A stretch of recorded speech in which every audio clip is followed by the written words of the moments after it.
7 years ago, I stood in a small church in Vermont and watched Antonia walk down the aisle toward me. Her eyes were full of promises, and when she said, I do, I believed every word. We built a life together, bought our first home in the suburbs of Boston, and I thought we would grow old side by side. I was so certain of our future. Then one phone call from a hospital changed everything I believed about my marriage and the woman I loved. Before we continue, let me know in the comments where you are watching from today. If stories about betrayal and finding strength resonate with you, please hit that like button and subscribe to this channel. Stay with me through this story because what Antonia asked me at the end, I still cannot believe she had the nerve. I work as a software engineer at a technology company in Boston. The job pays well, keeps me busy, and I always found satisfaction in solving complex problems. Antonia worked as a nurse at Massachusetts General Hospital. She loved her work, loved helping people, and I admired her dedication. Our schedules were different, but we made it work. Every morning, I would wake up early and make breakfast for both of us. Pancakes on Sundays, eggs and toast on weekdays. Antonia would prepare the coffee, always knowing exactly how I liked it. 2 sugars, a splash of cream. These small rituals made our house feel like a home. On weekends, we had a tradition. Every Friday night, we would order takeout, usually Thai or Italian, and watch a movie together on our old brown sofa. That sofa was secondhand bought from a garage sale when we first moved in together. The cushions were worn, but it held so many memories. Antonia would curl up next to me, her head on my shoulder, and we would laugh at comedies or debate the endings of thrillers. Those nights felt sacred to me. We talked about having children, of course. We both wanted them, but we agreed to wait. I wanted our finances to be stable first. I worked extra hours, took on additional projects, all so we could save enough for a bigger house, a college fund, a future where our children would never want for anything. Antonia supported this plan. At least, that is what she told me. About 2 years before everything fell apart, Antonia came home one evening and told me she wanted to switch to the night shift. The hospital was offering a pay increase for nurses willing to work those hours, and she thought it would help us reach our savings goal faster. I thought it was a great idea. I told her I was proud of her for making that sacrifice. I had no idea what that decision would really mean. At first, nothing seemed different. She would leave for work around 9 in the evening and come home around 7 the next morning. I adjusted my schedule so I could see her before she left and when she returned. But slowly things started to change. Some mornings, she would not come home until 9 or even 10. When I asked, she said the hospital was short-staffed.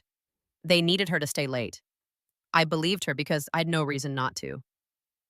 Then I noticed the phone. Antonia had always been casual with her devices. She would leave her phone on the kitchen counter, on the coffee table, wherever. But now the phone was always with her, always face down. When it buzzed with a message, she would grab it quickly, glance at the screen, then put it away without showing any reaction. I told myself I was imagining things.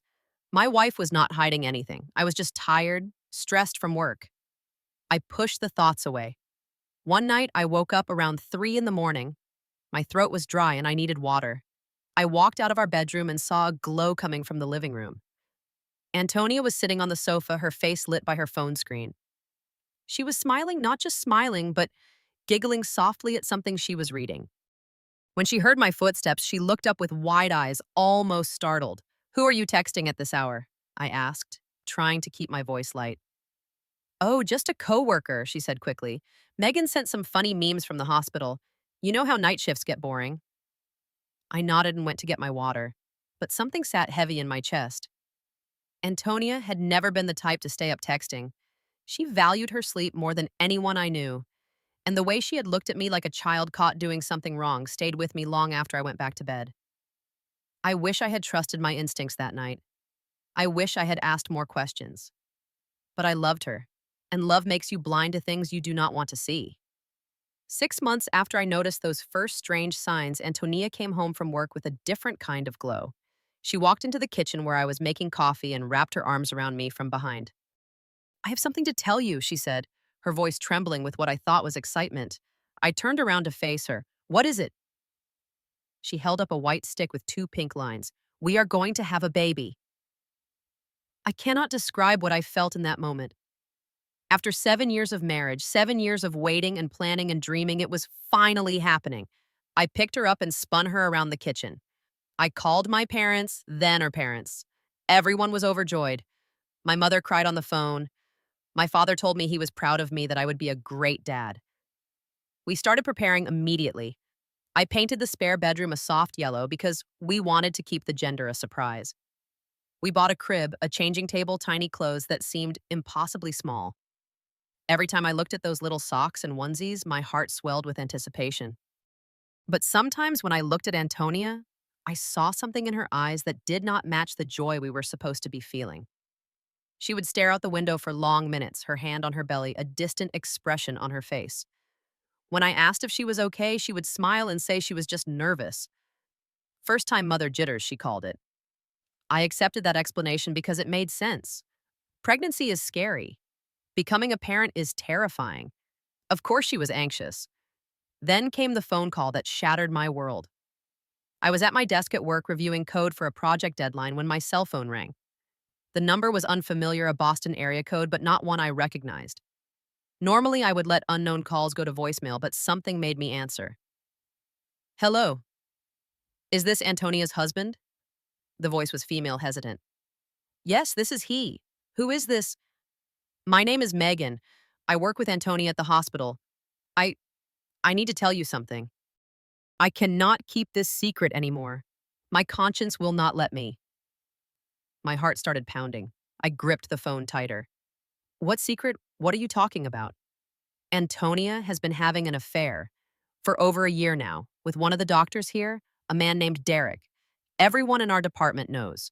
I am so sorry you had to find out this way, but I could not let you keep living a lie. The room started spinning. I had to grab the edge of my desk to steady myself. My coworkers glanced at me with concern, but I could not speak. I could barely breathe. Are you sure? I finally managed to whisper. I am positive. I have seen them together. I have heard her talking about him. I am so sorry. I thanked her, though I do not know why you thank someone for destroying your life, and ended the call. I sat at my desk for what felt like hours, but was probably only minutes. Then I grabbed my jacket and walked out of the office without telling anyone where I was going. I sat in my car in the parking garage for 2 hours. I could not drive. I could not think. I just kept replaying every moment of the past 2 years, every late night, every face down phone, every excuse about being short staffed. It all made sense now, a horrible, devastating kind of sense. And then the worst thought of all crept into my mind, the baby. Was the baby even mine? I drove home in a daze. Antonia was asleep when I got there, her pregnant belly rising and falling with each breath. I stood in the doorway of our bedroom and looked at her, this woman I had loved for 7 years, and I did not recognize her anymore. I did not confront her that night. I needed proof first. I needed to know the full truth before I said anything. So I started watching. I checked her work schedule online and discovered that some of the nights she claimed to be working, she was not scheduled at all. I noted the times she left and returned the excuses she made. I saved everything, and I waited. The baby came on a cold Tuesday morning in February. A girl 7 pounds and 4 ounces with dark hair and blue eyes. Antonia wanted to name her Lily, and I agreed because I was still pretending. Still hoping that maybe Megan had been wrong. Maybe there was an explanation. But when I held Lily in my arms and looked at her face, I could not see myself in her features. Not my nose, not my chin, not the shape of my eyes. She was beautiful, but she did not look like me. 2 days after we brought Lily home, I did something I never thought I would do. While Antonia was napping, I took a cotton swab and collected a sample from inside Lily's cheek. I did the same to myself. Then I sent both samples to a DNA testing laboratory, paying extra for expedited results. Those 2 weeks of waiting were the longest of my life. I went through the motions of being a new father. I changed diapers. I woke up for night feedings. I held Lily when she cried. And every single moment, I wondered if I was holding my daughter or someone else's child. The results came on a Saturday afternoon. Antonia had taken Lily to visit her mother, so I was alone when I opened the envelope. My hands were shaking so badly I could barely read the words. Probability of paternity 0%. I read it again. And again. I kept hoping the words would change, that I had somehow misunderstood. But the truth was right there in black and white. Lily was not my daughter. I sat on the floor of our living room and cried. Not just tears, but deep, body shaking sobs that came from somewhere I did not know existed. 7 years of marriage, 7 years of love and trust and sacrifice, all of it was built on lies. When Antonia came home that evening, I was sitting at the kitchen table with the DNA results in front of me. She walked in carrying Lily in her car seat, smiling about something her mother had said. Then she saw my face. "What is wrong?" she asked, her smile fading. I slid the paper across the table. "Explain this." She picked it up, read it, and her face went pale. This, this must be a mistake. The lab made an error." "There is no error, Antonia. I know about Derek. I know everything." The silence that followed was deafening. Then she started to cry. "I am sorry," she said between sobs. "I am so sorry. I never meant for this to happen. It just happened. It just happened.